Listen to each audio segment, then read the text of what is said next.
What's this? A letter for me.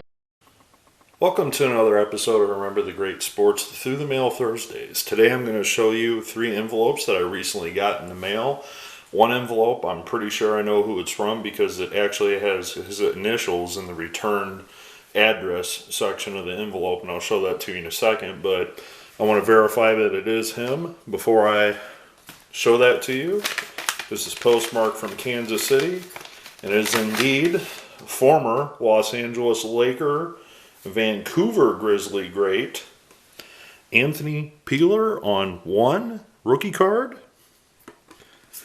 2, 3, kind of a dark card, so he signed over the white. And unfortunately, I have a 4th one here that he did sign, but it got smudged. Kind of a bummer. You know, I'm assuming when he put it back in the envelope, it got the smudge, but you know, that's sometimes what happens when you send things through the mail. And in addition to, you can see how his autograph is kind of messy, to say it nicely. In addition to that, on the return envelope, I'm going to try to show this to you the best I can. He initialed AP number 1. So technically, I guess that might be another autograph. But so I'm going to keep that envelope for sure. But Anthony Peeler played his college basketball at the University of Missouri. I remember watching him play when I was growing up on television, actually. And he was drafted in the 1992 draft. 15th overall by the Los Angeles Lakers. And this was the Los Angeles Lakers that were just coming off the Showtime years. Magic Johnson just retired. They were kind of in the rebuild mode with Vlade Divac. And they didn't really have much going for them at that time. You know, this is before Kobe Bryant was there. It's kind of that stretch of the early 90s after Magic left that they were kind of not the best team. So, let me tell you a little bit about Anthony Peeler. So, Peeler played nearly 4 seasons with the Los Angeles Lakers from 1992 to 1996. And he was primarily a shooting guard. He was a very good shooter. After his time with the Lakers did indeed trade him to the Vancouver Grizzlies. And the Lakers did trade him in July of 1996 along with George Lynch to the Vancouver Grizzlies for basically draft picks, future draft picks. And I did say the Vancouver Grizzlies because the Grizzlies played in Vancouver, Canada before they moved to Memphis. Well, he spent a couple seasons with the Grizzlies, and then during the 1997-98 season, he was traded by the Grizzlies to the Minnesota Timberwolves for their shooting guard, Doug West. Well, he would spend some pretty good seasons with the Timberwolves. Overall, he played 4.5 years there, and he appeared in just about all the games. There was a 1 year in 98-99 that was strike shortened, and it looks like he was injured. But he appeared in pretty much every game for the T-Wolves during his tenure there. After his tenure with the Timberwolves, he was then traded to the Milwaukee Bucks for Sam Cassell and Irvin Johnson, and that's Irvin Johnson the center, not Magic Irvin Johnson.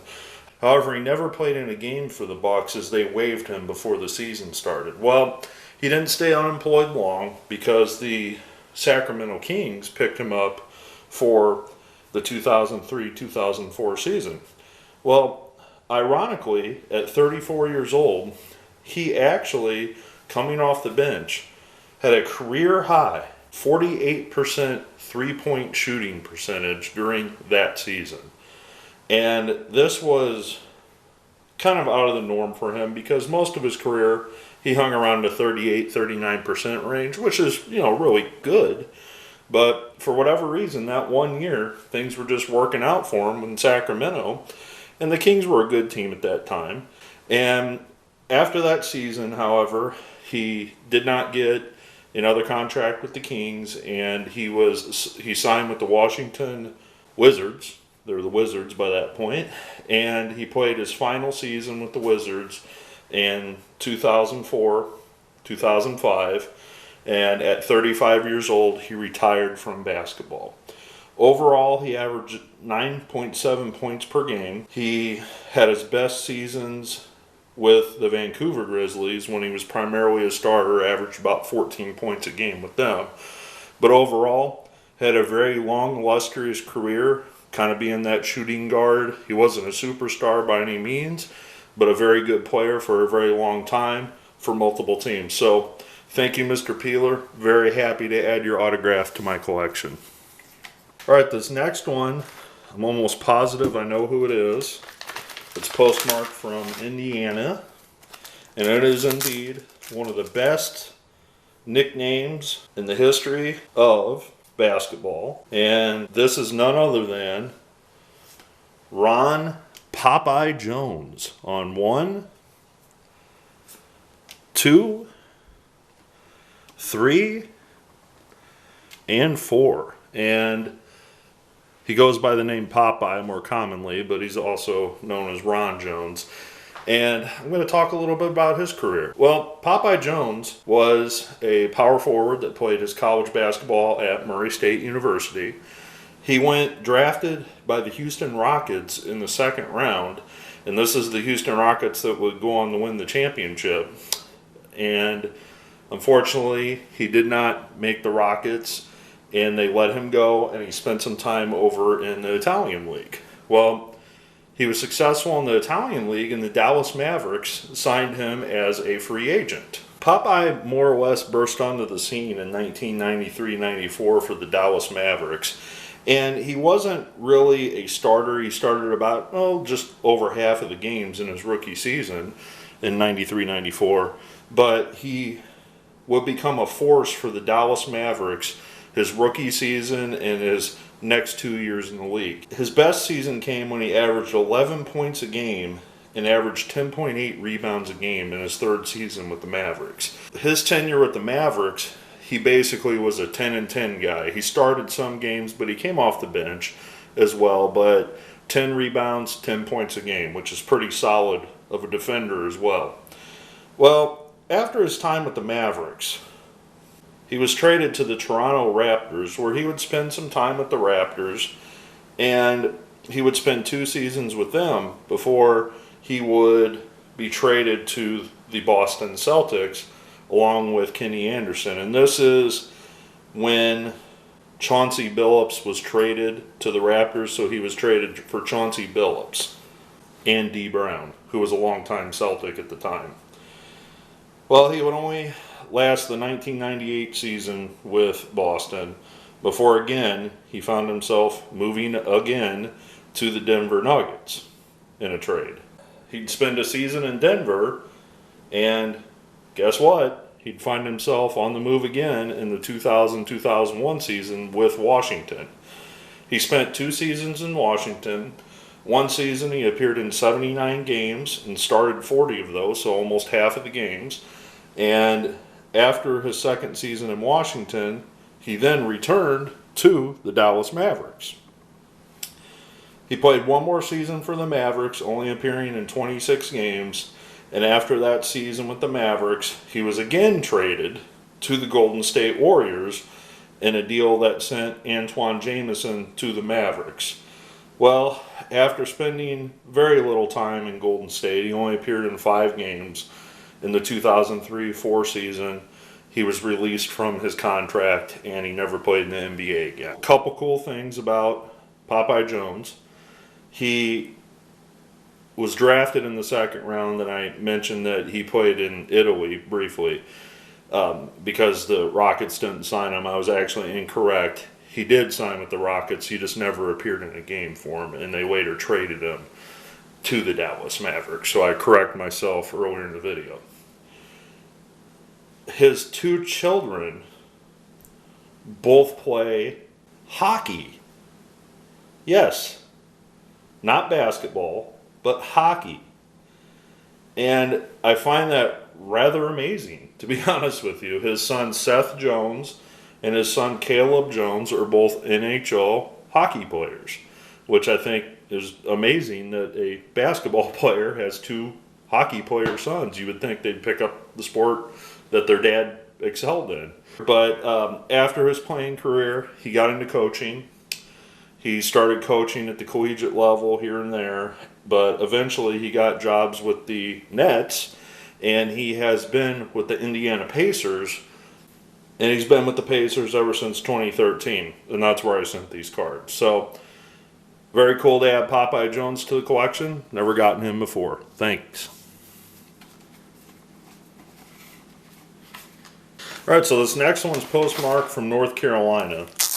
And I'm not really sure where I sent these. It could have been care of his team or care of his home address. I really don't remember.